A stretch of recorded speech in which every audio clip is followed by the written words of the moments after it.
Siamo nel nord della Lorena, nell'unica miniera di ferro rimasta accessibile dopo le grandi chiusure degli anni 70.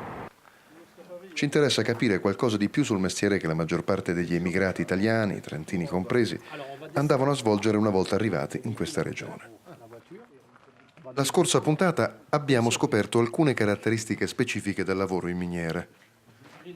Oggi, con il prezioso aiuto del personale della miniera di Ussigny-Godbranche, continueremo ad illustrare alcune tecniche del lavoro del minatore, soffermandoci in particolare sui rischi e i pericoli di questo mestiere.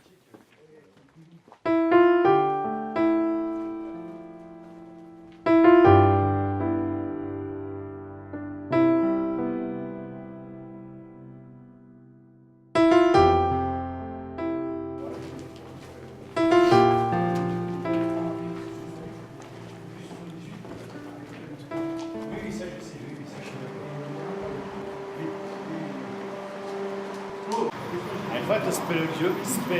Ho provato, ma sono girato dopo 100 metri. Io ho fatto. Tu sei un figlio di minatore, io no. Ah no, dai, scusa.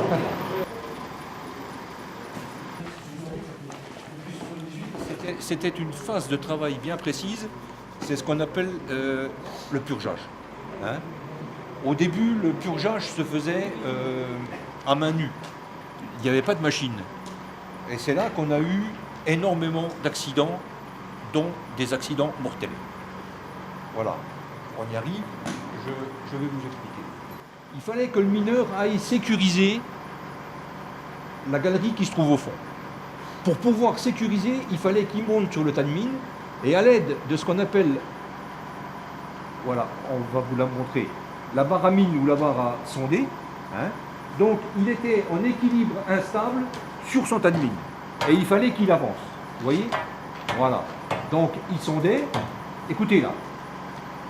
Là c'est mauvais là. Là c'est mauvais. Vous voyez? Donc il fallait à l'aide de la pince, il fallait essayer d'arracher des blocs. Seulement, les blocs ne tombaient pas à chaque fois. Hein. Le mineur, lui, il rentrait plus profondément. Et ça arrivait que le bloc il tombe derrière. Voilà. Donc c'est là où on a eu les 95% de tués.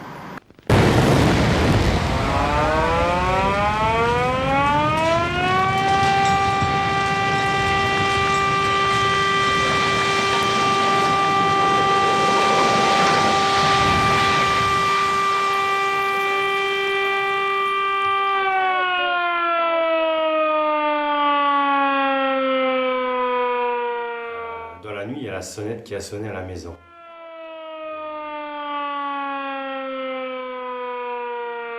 Ma mère s'est levée, ma mère qui est née à Grumèche en Italie, à Trento, enfin dans Trentino, et on a entendu la sonnette. Et surtout, nous les enfants, on l'a entendu hurler, crier. Et en fait, est venu à la maison l'ingénieur de la mine, le chef de la mine, avec les habits de mon père, dans les bras, en expliquant qu'il avait un accident. Et à la mine, quand on avait des accidents, ça pouvait être la mort. Donc, c'était pas trop grave, heureusement, mais la peur de la mort et de l'accident, de tout petit, je connaissais. On habitait dans des cités minières, et donc tous les papas travaillaient à la mine. Et quand un accident arrivait, vite dans le quartier, on le savait, et souvent c'était très très grave, voire mortel. Et c'était des blocs qui n'avaient pas été sécurisés, qui tombaient sur le crâne. Mon beau-père, lui, il s'en est sorti, mais il a dû arrêter de travailler au fond de la mine parce qu'il avait pris un éboulement sur la tête. Fortuna che mi ha preso lì, il triccio così perché se mi prendeva in pieno restavo là come una foglia di sigarette.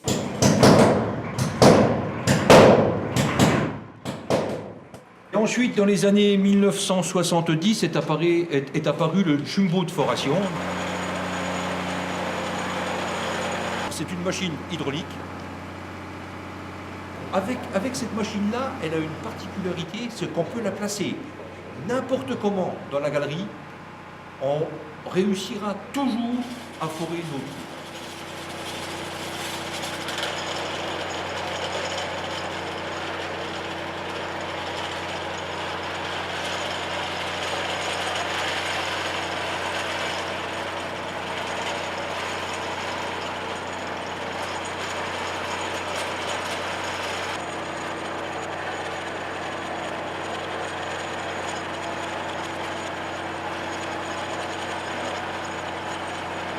« 64. Alors là, il y a eu 3 morts ou 4 morts et on connaissait les gens. Puisque mes parents étaient boulangers et puis c'était des clients à nous et Marchetti, oui. Et la dame, elle vit encore à Lagrange. Elle faisait de la glace. Et des bonnes glaces. C'est quelque chose que je me rappelle encore 40 ans après. Ah, moi, je suis Lorraine et Marielle italien. C'était vraiment... ça m'a marqué. Mais ça a été une procession dans toute la ville et puis...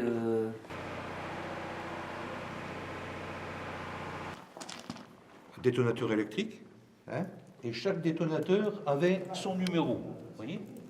Ici c'est le numéro 8. Voilà. Et le numéro 8, donc, allait avec le détonateur numéro 7 et avec le détonateur numéro 9. Enfin, c'est tout un... Voilà. Mon grand-père, qu'est-ce qu'il faisait? Il fallait percer 8 trous avec les 8 cartouches. Et quand ça explosait, donc profond à 1,50 m, 2 mètres, il y avait un certain tonnage. Et pour avoir plus de sous, mon grand-père a percé 16 trous. Et il a mis les dynamites pour essayer de les faire sauter en même temps. Donc les trous, les 8 et les 8, pour pas qu'on entende qu'il y avait 16 trous. Sauf que le chef de chantier de Porion, il avait l'oreille fine et il a entendu 8 et 1 qui n'était pas tout à fait juste. Donc il a dit, ah Perlioli, t'as essayé, mais t'auras l'amende. Parce qu'en fait, il n'avait pas le droit de faire ça, c'était trop dangereux. Donc il a été sanctionné sur la paye. Il a gagné moins de sous.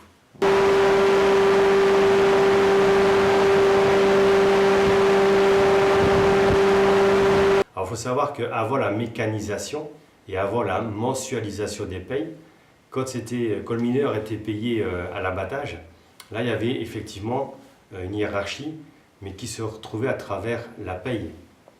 Le premier mineur gagnait beaucoup plus, et quelquefois, c'est lui-même qui payait ses propres équipes. Alors, dans les années 50, c'était fini un petit peu ça, mais quand la mécanisation est arrivée sur tout l'ensemble des mines de Lorraine, tout ça s'est un petit peu atténué. On retrouvait la hiérarchie à travers la paye mensualisée. Le premier mineur avait plus que l'autre, mais c'était automatique après, peu importe ce qu'il y avait comme tonne ou pas.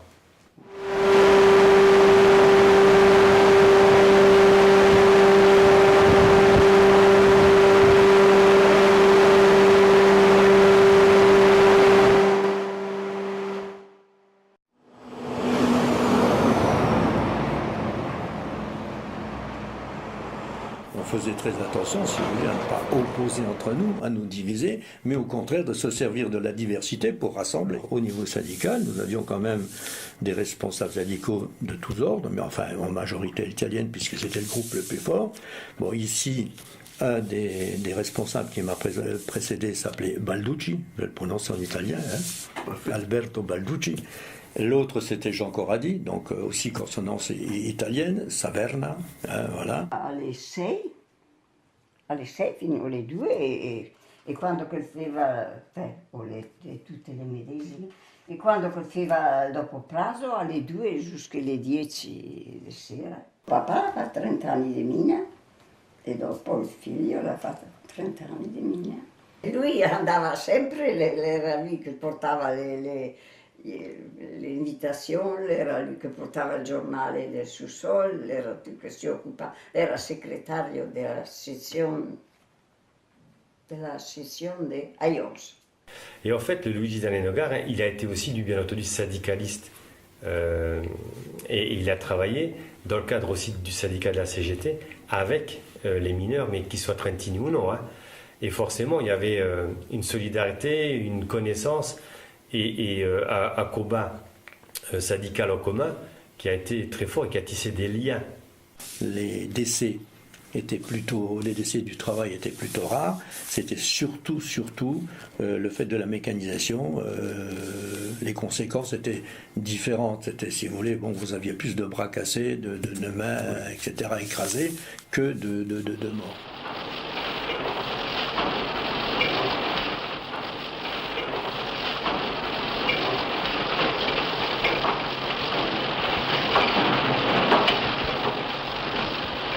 Après que j'ai pris la retraite, il y avait encore une mine qui travaillait et je suis allé voir un copain, il était au fond de la mine, et puis il m'a dit, tu viens 2 heures, quand je sors, tu me vois. Quand je l'ai vu sortir, j'étais en retraite, hein, j'ai dit, c'est pas possible que tu as travaillé 30 ans avec tes petits copains. Je crois que c'est ce jour-là, quand je l'ai vu sortir, hein, que j'ai regretté que je n'ai pas écouté mon papa. Il m'a toujours dit, je te casse une jambe, mais il aurait bien fait.